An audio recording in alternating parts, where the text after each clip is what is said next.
Avela ia se isi pate vi ia le atua. Ta pena leo lo tangata wale upua le atua mo tatou umale nei aso. Ai mātou tele I whaia lava o se me tasi le atua o lau upu e mamana. O lau upu le atua o lo iai le ola. Whaatangisia le atua mānawa maia le atua. Le ola ia te I mātou nei tai au. O au whaamanuianga. Tofu si ai mātou ta mao le mātou sauni. E ta tala atu o mātou loto ia te oe.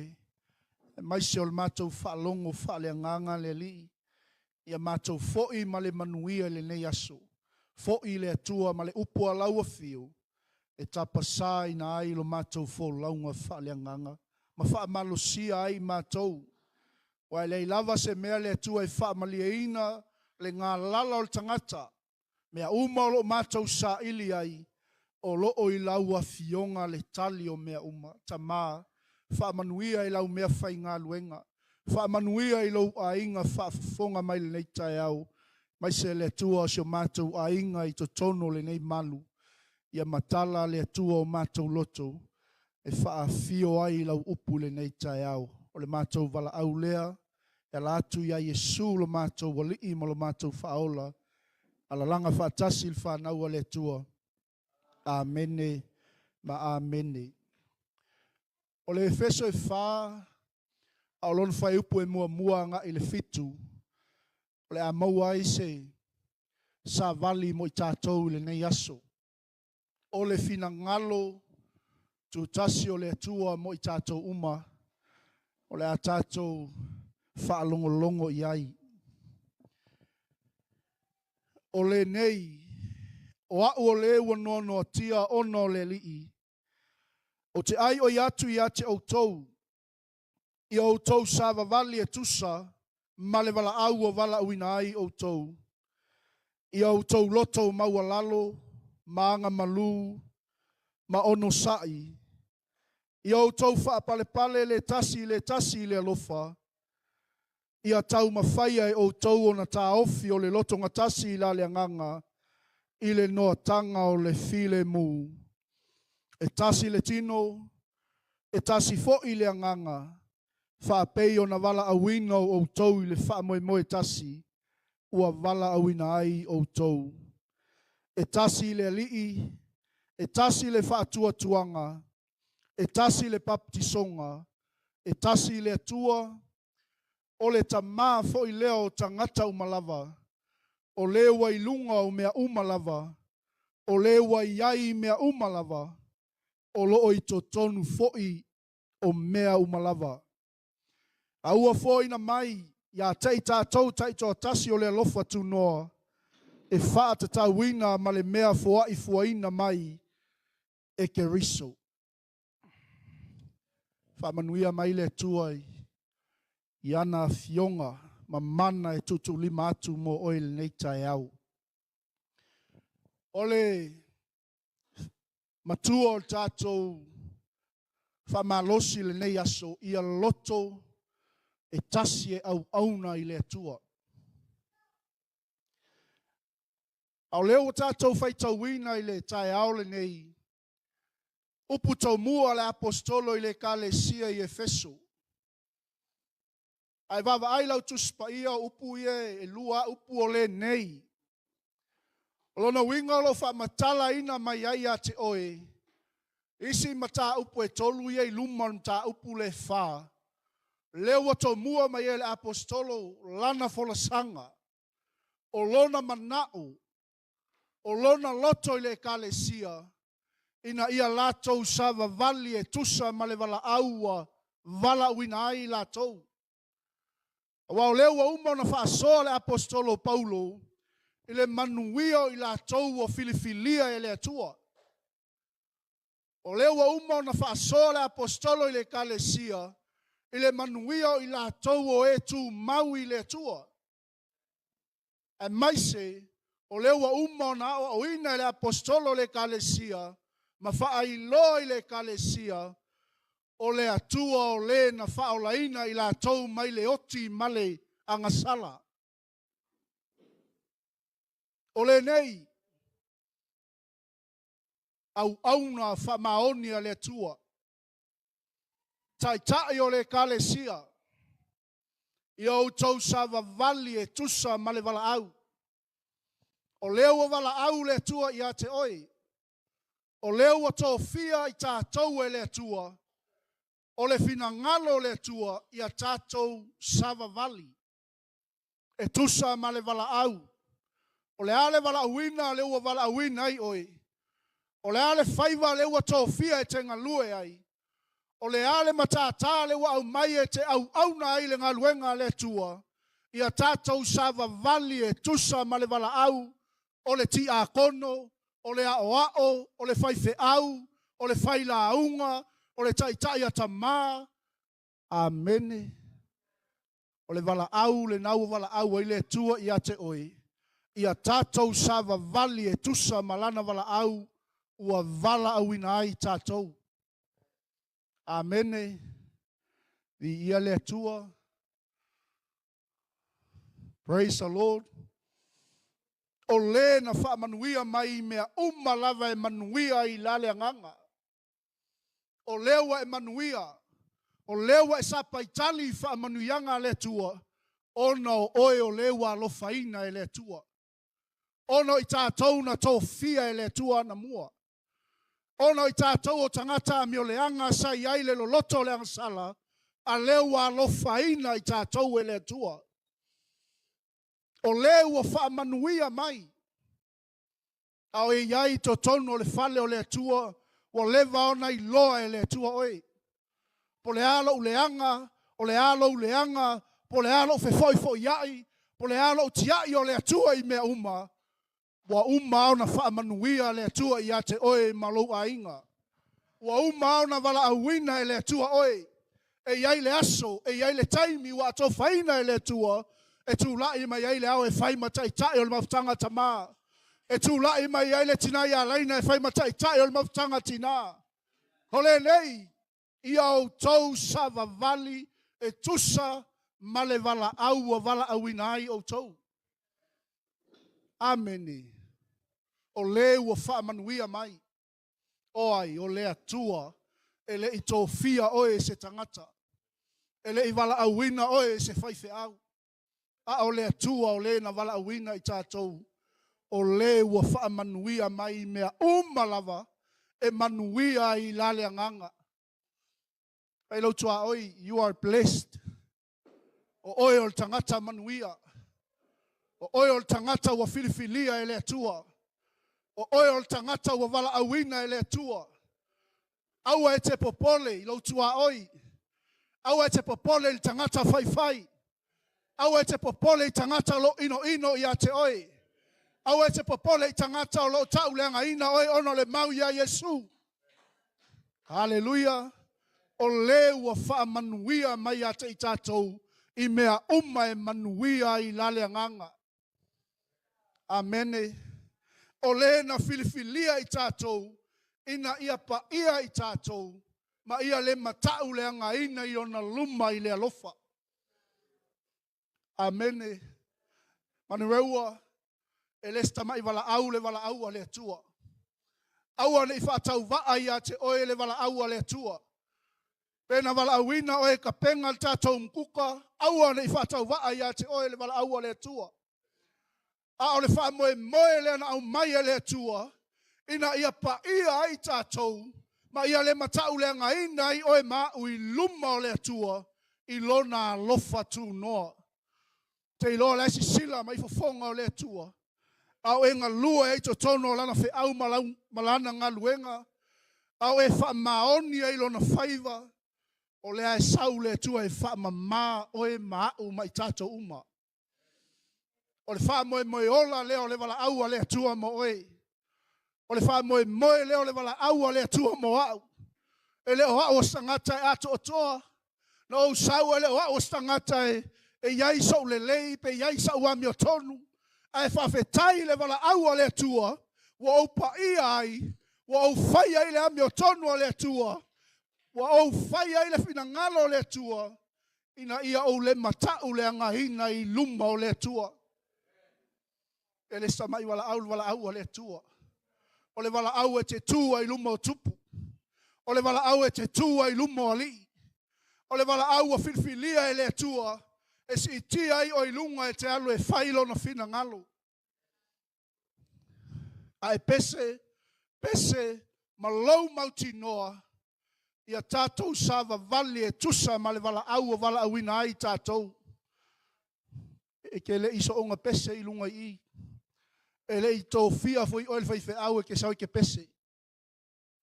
Na tō fia I tātou e le atua. Amene. Vi ia le atua. E ke ilol mea ngai muli me inga. A ora le tei me pa I ai oe. Pa I ai tātou.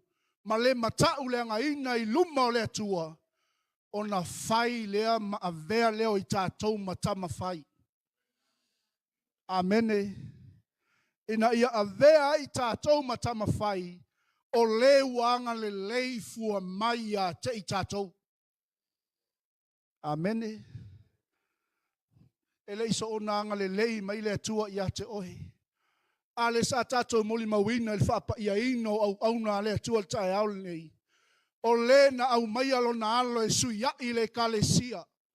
O le na fua ina mailo na tali ma mailo na ola e sui ai tātou. Amene. O le wanga le lei fua mai ona o ke riso. 𝚟𝚑𝚍𝚎 awane ingalo ya te I tātou. Le atua o le walofa ina I tātou. O le wanga le lei fua mai. Ia tasi le loto e auauna I le atua. Amene. Ia tasi le manatu. Tasi le langona. Tasi le leo. I ia le li. Le a tātou te elfa e mua. A o le langona le o le apostolo na whailoa tua I le 𝚗𝚑𝚎𝚘. Efeso o le nei o au o le o nono tia. Ona o le alii. O a mai lau savalinga. E le iso ona wala awina I tātou e le atua. Anga whai mai tala le apostolo. O le ua nono tia ona o le alii. E le avea la le wala au le atua ma mea te polonga ai. E le avea le wala au le atua ma mea sai tia ai tātou. Ma mea vau ia ai tātou I mea tātou te mana nao ai.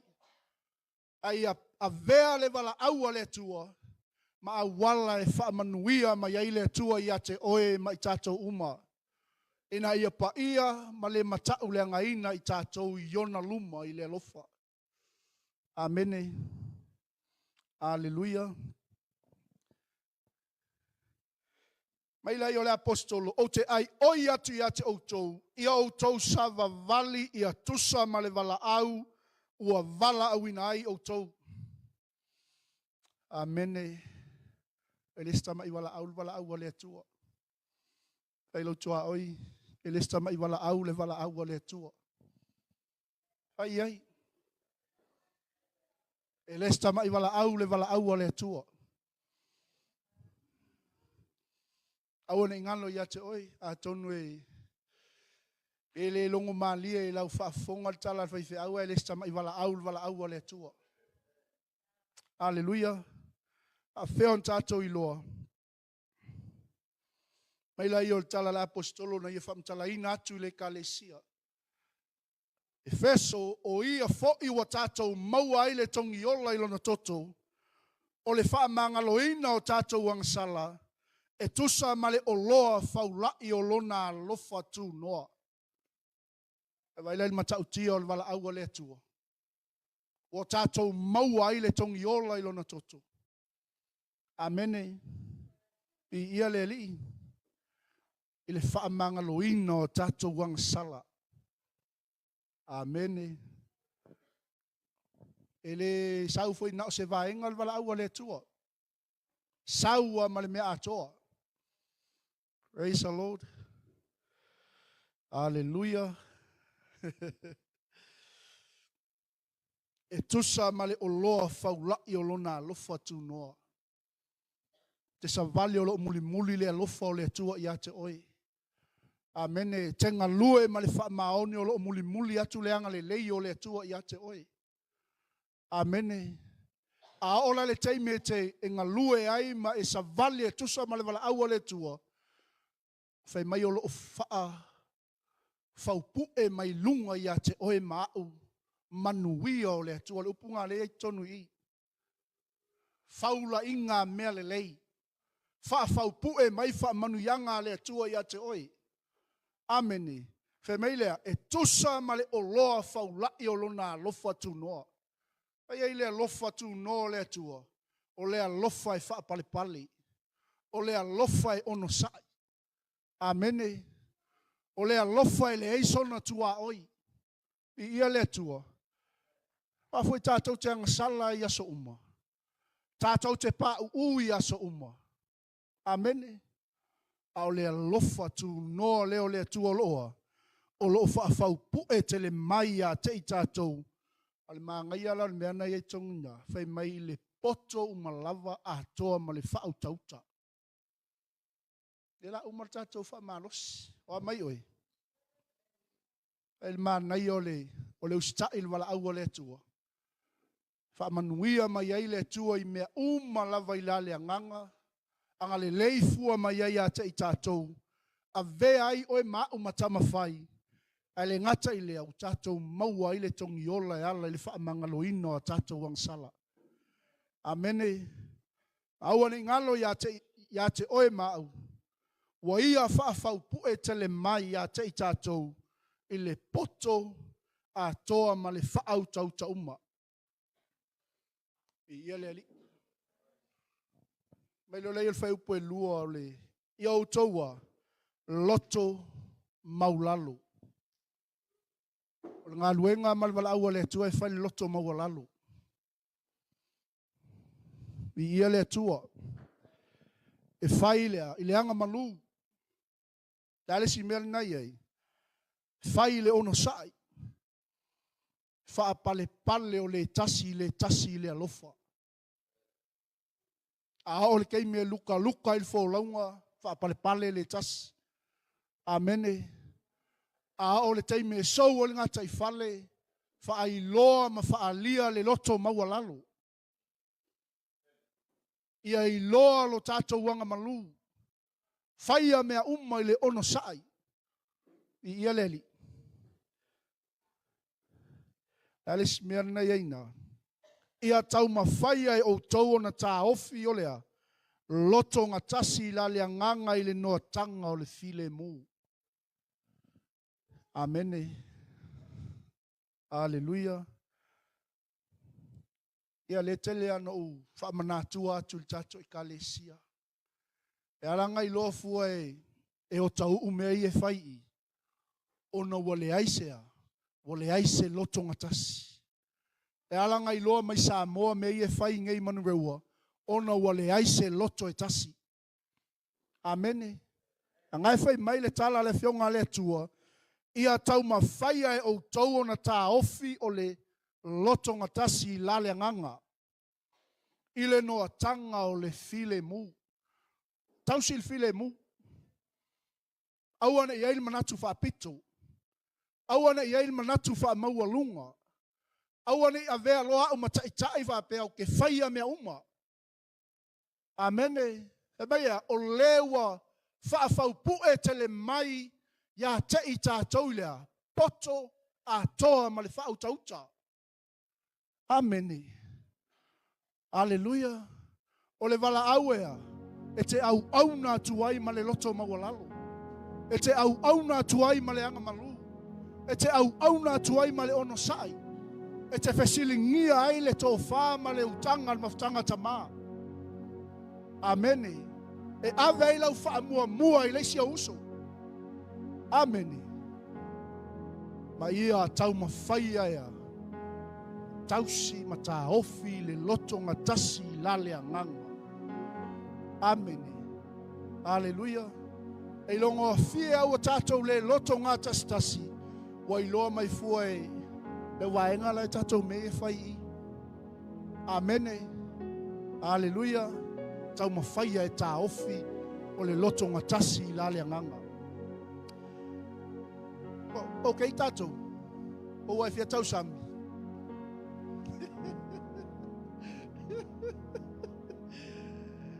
Ia o tau sa vavali, ia tusa ma le wala au o wala au ina ai o tau. Ave ma o el tātou mutua nei tai au, ia tasi le loto e auauna i le atua. Maila i o le whai upo e lima, e tasi le alii, e tasi le whātua tuanga, e tasi le baptisonga, e tasi le atua o le tamā. Amene. Tasi le tino, tasi le nganga e whapei o na wala awina o tau le wha moe moe tasi. Amene. O le na wha manuia mai a te i tātou. E meila i o le whai upo e onu, waenga muli muli. O le wai lunga o mea umalava, o le wai ai mea umalava, o loo i totonu fo'i o mea umalava. E lo tua oi, o e malama e le afionga le atua le whai tau mai e le whai lau. O le ua wha manuia mai, whai meila i o Paulo, Efeso, o le wai lunga o mea umalava, o le wai ai mea umalava, o loo i totonu fo'i o mea umalava. Le atua le nana wala awina i tātou. O le atua le nana tau fiaina i tātou.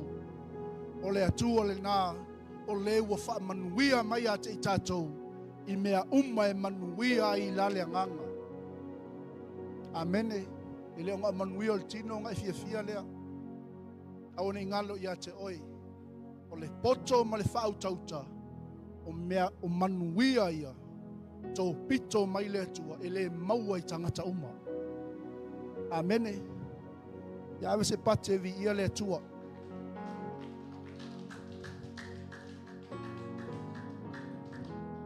Tue tasi whai upa, maila ia. O ia o tātou maua i le tofi, e tusa ma le fina ngalo le ua matuanga lue i mea umalava. Ina ia avea i tātou maana e vi ia ai lona mamalu. O i mātou o e na wha moe moe i ake riso. Amene. Au whai upo e muli muli o tātou pa malos. Au a fōi na mai a te i tātou taito a tasi o lea lofa tu noa. E wha ata tauina ma le mea fua i fuaina mai. E ke riso. Amene. Paulo i Efeso wau tau wha tua. Wau tau wha moe moe i a te ia. Awa ni ngalo i a te oe. Ke riso lo whai mata i ta. Awa ni ngalo i a te i tātou. Le anganga pa ia o le sa tātou wha soa il masinga lentea. O ia o le tātou whe soa ani. Amene. Tai tai il maftanga tamaa. Tai tai o le mafutanga tina, tātou uma o tai tai to tono o tātou i kalesia. Aua ne i ngalo i ate oe le atua. He sili le atua i mea uma. Sa ili le atua i mea uma. Whaalango le tai tai inga le anganga pa ia, e manui ai mea uma. A o wha pa ia ina tātou tofi tai au nei. Kai pei o le mea leng wha manato e Paulo i le kalesia i Efeso. Whai mai o le wau tau wha atua iai. O le na wha mau wha ilonga ina o tau. Tai ao male aso nei wa uma o na wha mau wha ilonga ina o tau e le anganga pa ia. Amene. Alleluia. Pei o na o iloa. Wa o manatu ai upo al tamā loa na whai le kalesia. Wa o iloa lo tau wha atua i le lii. Malo o tau alo lofa i le au pa ia o malava. E te wai manatu i lau tau tinonga, le au ma lau tau tinonga laina, ai le ai o le fina ngalo le atua. E o tātou manatu whaltangata, wale kako whalongolongo umai moli maum tau tinonga si le uso le au avea matulai mai e whai mataitai ia.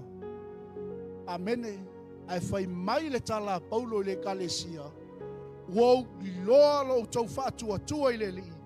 Ma lo o tau alo lofa i le au pa ia umalava.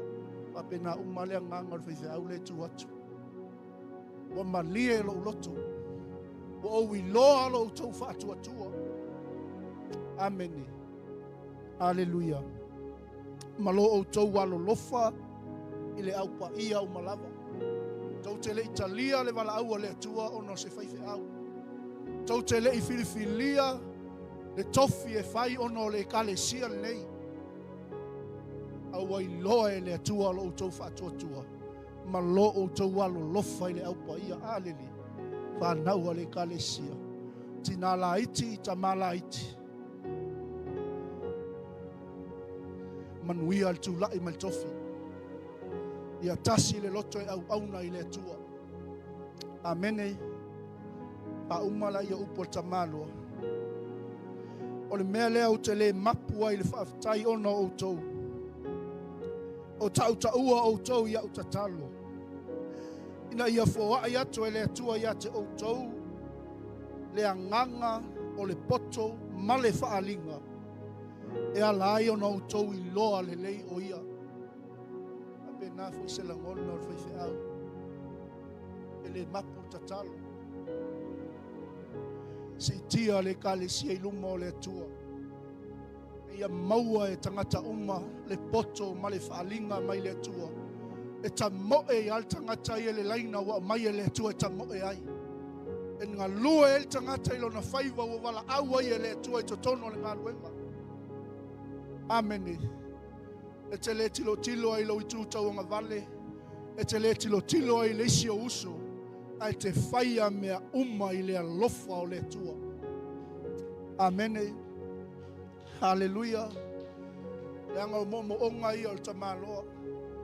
Na ia whapupulaina e Efeso mata o tau loto. Ina ia o tau i loa le winga o le wha moe moe. O i lona vala au mai. Whape nā fwoi whaife au. O lea ai ngā lue wa uia vala awina. Le whape wa avea loa o mo whaife au wa o maua. Wa o i loa. Amene. Le ai. Hallelujah. Ma le winga o le whaula inga mea le lei. O i lana tō whinga wa silisili mo le aupa ia. Ma le winga o le silisili ese. Lava o lona malosi. Wa iai tātou o e whaatuatua. E tusa ma le ngā luenga lona mana. Ta mā neita e au. O mātou whaalongo. O mātou langona. O mātou whaitau. O mātou whaalongo ma le totoa i lo whetalai mai mo i mātou. Le atua wa malie mata e vai. Whaaftai tele i lau pule. Whaaftai lau whaasoa. Whaaftai lau alofa mai. O i lava i mātou le tangata wa e manatu mai ai le atua. E whaonga ai le li o mātou wola. E whaonga ai le atua i mātou uma. A wale atua le ngalue ina o le whao le tanga ma le tala le lei i le nei lau ele o manu reua. O le tatalo whapitoa le tae au nei le atua auauna o tūlai ma le tofi. Ina ia iai le atua le poto ma le whaalinga a o le whaau tauta e whaafoefoe ai mea uma. O le mātou tatalo le atua si iti atu i la tau i ate oe ele whaingo fie le wala au. E whaftai le atua. E te whaonga ina so mātou tau mawhai atu i ate oi. A mangalo i mātou ni tae au le ali ie. Waua e whamanatu. Ia mātou sava vali e tusa ma le wala aua e wala awina i mātou. Whapea lea le atua. Tu mau atu i ate oi le vi inga. Le osana o le whamanu. O le amene ma le aleluia lau whanau. Ala langa whaatasi il whanau ale atua. Amene. Ma amene. Ia. O le a. Wala au atu team leita e au. Sumai o le a tātou o atu i le. Tātou taulanga ma le sifuluai. Tā pena lau. Whai ngā taulanga leita e au. Ia atu i nā atu lea wanoa i le. Sunga i le li a wao. Ia tauloa, ia wā se upu whamalosi o se upu mai le afionga le atua. E whaamanatu ai a te oe lau whainga taulanga le nei aso ono Yesu. Amen.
Shalom. It is with great joy that we invite you to join the Global Kingdom TV channel's first ever trip to God's Holy Land, the land of miracles, the land of Israel, the land of the Bible.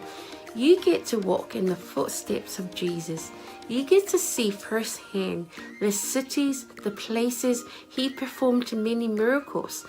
You can take a boat ride on the Sea of Galilee, see the surrounded towns and cities that the Gospels write about. You get to see the places that the Old Testament talks about, the places where King David hid from King Saul. You will see the Dead Sea, the lowest place on earth. You get to visit Jerusalem, the eternal capital of Israel. See where Jesus taught the scriptures from the temple. You get to pray at the Western Wall, a remaining of the temple. You will get to see where Jesus was once buried and realize he's no longer here because he has risen and he is alive and he's soon coming back for you and I. The journey to Israel will affirm your faith in him. It will confirm the teachings that we read about in the Bible. It will give you a deeper understanding of the Bible. It will help us in our journey of faith here on earth. And I encourage you, take this journey. It will change your life. It changed mine. God bless. Shalom, shalom. Talofa Samoa na tunu pele. Ia fa talofa antu le fiafi alo ngo su ala ulu. Le fo matamua sa longa i fo fanga i ampalauri. Ia ile tausanga e tasi le lua afe su fitu. Malese lua afe valu. Ia sa yeisa no malanga tua i 𝚟𝚑𝚍𝚎. Samoa na tunu pele o te whaftaile atua o nawa no le lei. Ia tonu fo. Lo ia te oese la ngona fa pena na e fia alu pa ia pro no le atua. Ia ele se taimi po e talo fo ile atua mo se taimi. Ia le mi le lea lua afe lo lima lo fa pena na ia fa moe le tatu malanga. Ia fa te fia malanga mai lo ainga pe ai se noa. O te fia ia se la ngona sa ruitawina ilo tangata ino tu mo va ai le monga olive. Ia lo ia pe fetanga le atua le malile fio fa lua mai o Yesu Kristo. Ile lalorangi nei mai o le a fio mai o ia ma tu vai on au le monga olive e fa fia ngai ma le maru fo ilea Samoa a e fia loa tiri nei lava a mea matango fia na faia le atua na tutupu mai o le atutupu fo ia loa no le leile tato te malanga tu ai ia 𝚟𝚑𝚍 awane ingalo ia te oe fa mlianga le atua ia o lo tatia yo talima ia o ta ua la valo ia fuanga fa so tai pulenga tato Global Kingdom TV ia mapuki e loso o vanoa awane ingalo o se fia telefo ilo nei tangata o na ele tasi se site o lo fa pena o na tala no matus pa ia o tausanga umalava ia loi malanga lo failoa mai ele au la to o le fa pena archaeologist o na maua leva enga o le mena fia ile nganga mi sia i no pa ia Samoa ta pena le lua afe lua lima o ina te lo polo to e tu maunga olive ia e fio mai lo mai Yesu to sang ia fungia le tua fa ia fuanga ma plan mai le nei taimi se ia o atu fa moe ono Yesu. God bless you. Five time. Hello, talofa lava pulavinaca and shalom. My name is Deborah 𝚗𝗓𝗏𝗏, And I had the honor of visiting Israel twice, in 2018 and 2019.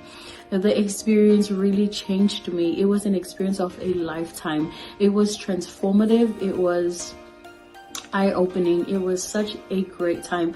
I had encounters with the Lord that really changed me, that healed me, that I did not expect.